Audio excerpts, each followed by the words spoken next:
साफ सा सूंघ गया दोस्तों उस दरबारी मीडिया को, उन अंध भक्तों की जमात पे जो बार बार गुणगान करते थे, जो कॉरपोरेट को संरक्षण देते थे।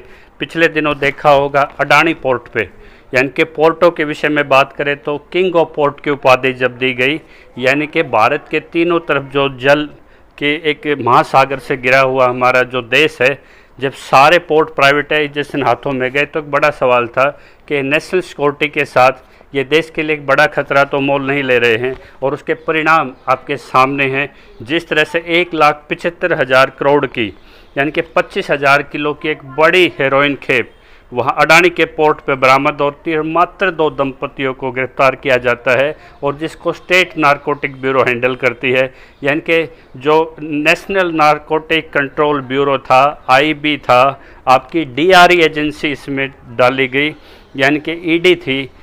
मुझे नहीं लगता आज के टाइम पे भारत में कोई इतनी बड़ी इसको प्रोसेसिंग इंडस्ट्री है या इसका कोई इतना बड़ा खरीदार है। तो जब इतनी बड़ी खेप, जो आंदोलन में बार बार 2 सवाल उठते हैं कि फसलें बचाइए और नस्लें बचाइए, न फसलें और ज़मीन के लिए तो किसान सड़कों पे आ गया, लेकिन नस्लों की नसों में ये जहर डालने के लिए ये जहर भारत से में कैसे आयात किया गया। और उस पोर्ट पे क्या उस पोर्ट वाले की कोई जिम्मेदारी नहीं बनती थी? क्या ये जिम्मेदारी नहीं बनती थी कि इस पोर्ट पे बड़ी एजेंसियां स्वच्छ संज्ञान के लिए या बड़ी ट्रायल इसकी तह तक जाने के लिए संज्ञान नहीं ले रही? क्या उसको कोई राजनीतिक संरक्षण प्राप्त है?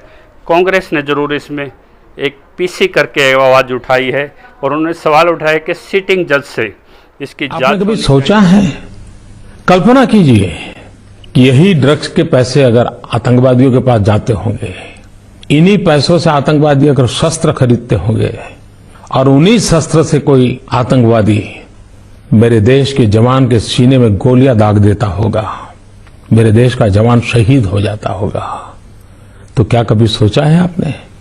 किसी मां के लाल को मारने वाला, भारत मां के एक प्राण प्रिय देश के लिए जीने मरने वाले सैनिक के सीने में गोली लगी है, कहीं ऐसा तो नहीं है ना?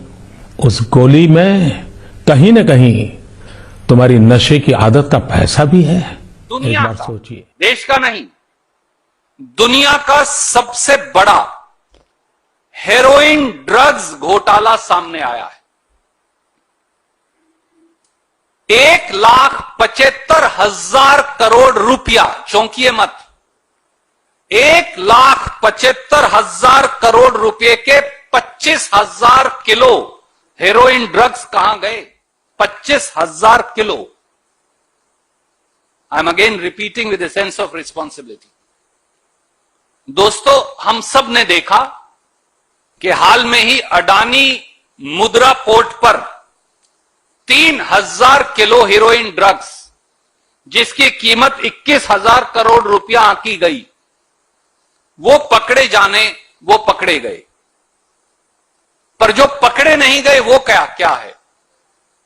आज के समाचार पत्रों के मुताबिक अडानी मुद्रा पोर्ट गुजरात पर जून 2021 में भी इसी प्रकार 25 टन यानी 25,000 kilo heroin drugs semi cut telecom powder blocks के नाम से आए थे।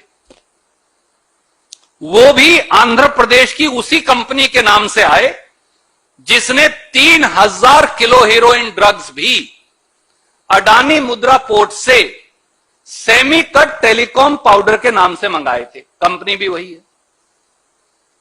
इन 25,000 किलो हेरोइन ड्रग्स की कीमत 1,75,000 करोड़ रुपया है। और हेरोइन ड्रग्स की यह खेप अडानी मुद्रा पोर्ट पर आई और वहां से देश में चली गई, पकड़ी ही नहीं गई। आज ये 25,000 किलो हीरोइन ड्रग्स, जिसकी कीमत 1,75,000 करोड़ रुपया है, आज देश के युवाओं को नशे में नष्ट करने में आज जहां उड़ता पंजाब बना, महाराष्ट्र में नशे का प्रकोप बढ़ा, तो आज जो विपक्षी पार्टियों के हेड हैं उनकी भी कोई खुल के प्रतिक्रिया इस पे नहीं आई। और मेन स्ट्रीम मीडिया में एनडीटीवी को छोड़ के ये नदारद विषय रहा। ये विषय आपकी पीढ़ियों से जुड़ा हुआ है। यदि इस पे भी मौन आप रहे तो आपकी पीढ़ियां दांव पे लग गई हैं। तो जिस तरह से नेशनल सिक्योरिटी के साथ कॉम्प्रोमाइज़ हुआ, जिस तरह हमारी नस्लों के साथ ये प्रयोग हो रहे हैं, और आज तक की भारत में सबसे बड़ी खेप उस कॉरपोरेट के पोर्ट पे पाई जाती है, तो ये बड़ा चिंता का सवाल है। इस पे हमें मिल के सोचना होगा।